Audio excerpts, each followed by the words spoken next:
पंढरपूर कॉरिडॉरबाबत काहींच्या मनामध्ये शंका असल्या तरी अनेकांचा पाठिंबा आहे असं मुख्यमंत्री देवेंद्र फडणवीस यांनी म्हटलेलं आहे। पंढरपूर कॉरिडॉरसाठी उत्तम पुनर्वसन करणार असल्याचे फडणवीसांनी यावेळेला सांगितलंय।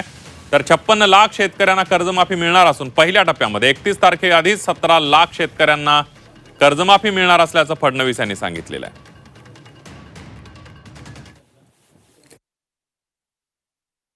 त्यातली सगळ्यात मोठी कर्जमाफी या ठिकाणी घोषित केली आणि अहिल्यादेवी होळकर कर्जमाफी योजना घोषित केली। 56 लाख शेतकऱ्यांना कर्जमाफी मिळणार आहे।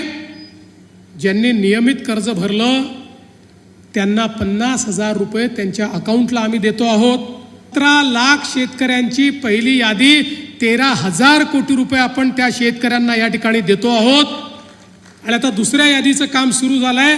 या पहिल्या यादीतले जे शेतकरी आहेत त्यांच्या याद्या गावात जाणार, त्या गेल्या आता, आणि तात्काळ आमचा प्रयत्न असा आहे की ऑथेंटिकेट करून 31 तारखेपूर्वीच या 17 लाख शेतकऱ्यांच्या खात्यामध्ये पैसे आम्ही जमा करणार आहोत।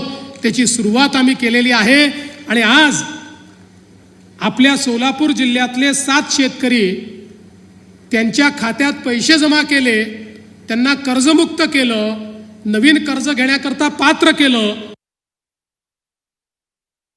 मालकांनी आणि पालकमंत्र्यांनी पंढरपूरच्या कॉरिडॉरचा विषय देखील ठेवला आणि आता जवळजवळ सगळी तयारी झाली आहे।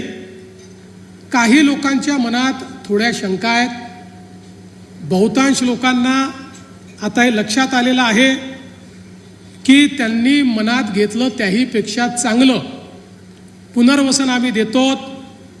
काही थोडक्या लोकांच्या मनातल्या शंका देखील आम्ही त्यांच्याशी चर्चा करून दूर करू। आणि माझा दावा आहे की महाराष्ट्रातल्या कुठल्याही तीर्थक्षेत्रामध्ये आजपर्यंत झालेल्या पुनर्वसनापेक्षा उत्तम, चांगलं आणि मोठं पुनर्वसन हे या ठिकाणी आम्ही पंढरपूरच्या कॉरिडॉरमध्ये देतो। एकही व्यक्ती शिल्लक ठेवणार नाही की ज्याला आम्ही समाधानी करणार नाही। 100% लोकांचं समाधान हे करण्याचा उद्देश घेऊनच हे आम्ही करतो।